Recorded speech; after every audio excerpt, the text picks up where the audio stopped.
بسم اللہ الرحمن الرحیم۔ السلام علیکم۔ حضرت ابو ہریرہ رضی اللہ تعالی عنہ سے روایت ہے کہ نبی کریم صلی اللہ علیہ وآلہ وسلم نے فرمایا، گہوارے میں 3 بچوں کے سوا اور کسی نے گفتگو نہیں کی۔ ان میں سے ایک حضرت عیسیٰ علیہ السلام ہے اور دوسرے کا نام جریج ہے۔ وہ بڑے عبادت گزار آدمی تھے۔ انہوں نے ایک عبادت خانہ بنایا ہوا تھا اور اس میں رہتے تھے۔ ایک دن وہ نماز پڑھ رہے تھے کہ ان کی والدہ آئیں اور ان کو پکارا، اے جریج۔ انہوں نے دل میں کہا، پروردگار، ادھر میری والدہ مجھے بلا رہی ہیں اور ادھر میں نماز پڑھ رہا ہوں، میں کیا کروں؟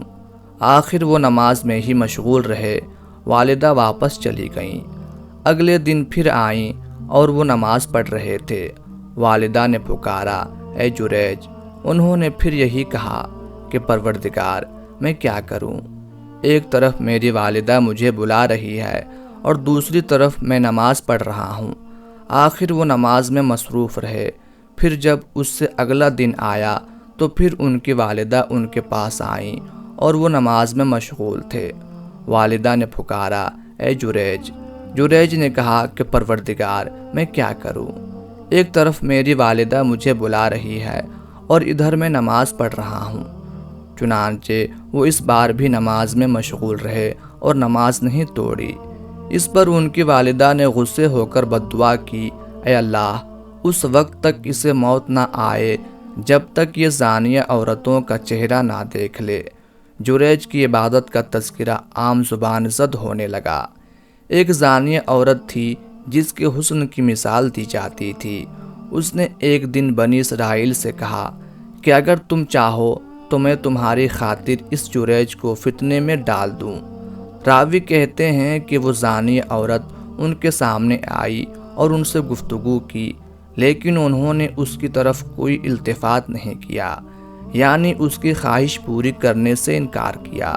پھر ایک چرواہے کے پاس آئی جو جریج کے عبادت خانے میں قیام کیا کرتا تھا۔ اس عورت نے اس کو اپنے اوپر قابو دے دیا۔ چرواہے نے اس سے زنا کیا، اس سے ایک بچہ پیدا ہوا۔ عورت نے تہمت لگائی کہ یہ بچہ جریج کا ہے۔ ان کی قوم کے لوگ آئے اور جریج کو نیچے اتارا اور ان کا عبادت خانہ توڑ دیا اور ان کو مارنے لگے۔ جریج نے پوچھا کہ کیا ماجرا ہے؟ لوگوں نے کہا کہ تم نے فلاں زانی عورت سے بدکاری کی ہے جس سے یہ بچہ پیدا ہوا ہے۔ جریج نے پوچھا کہ بچہ کہاں ہے؟ چنانچہ وہ اس بچے کو لے کر آئے۔ جریج نے کہا کہ مجھے نماز پڑھنے دو۔ جریج نے نماز پڑھی۔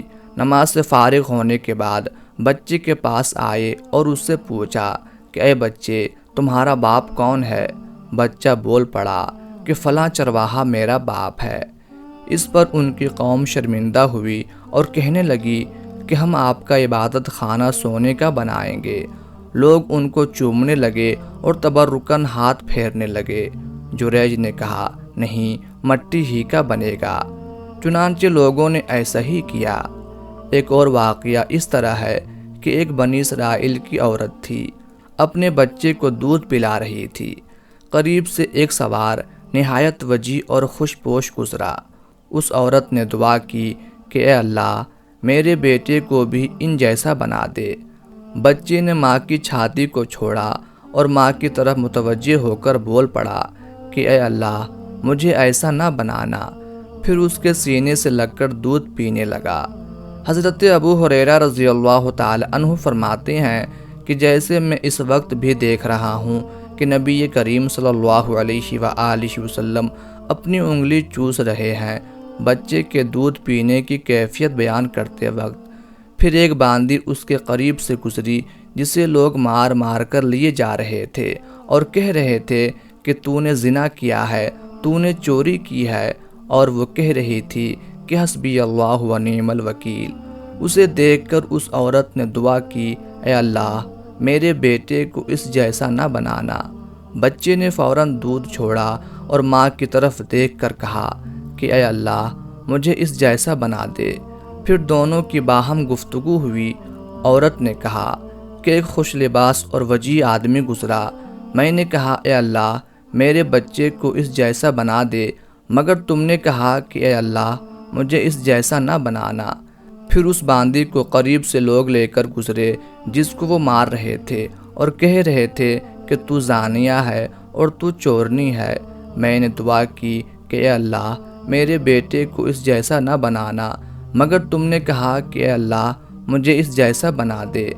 بچے نے کہا کہ وہ سوار ظالموں میں سے ایک ظالم تھا، اس لیے میں نے دعا کی کہ اے اللہ اس جیسا نہ بنانا۔ اور اس باندی سے جو لوگ کہہ رہے تھے کہ تم نے چوری کی ہے اور زنا کیا ہے، حالانکہ اس نے زنا بھی نہیں کیا تھا اور نہ چوری کی تھی، اس لیے میں نے دعا کی کہ اے اللہ مجھے اس جیسا بنا دے۔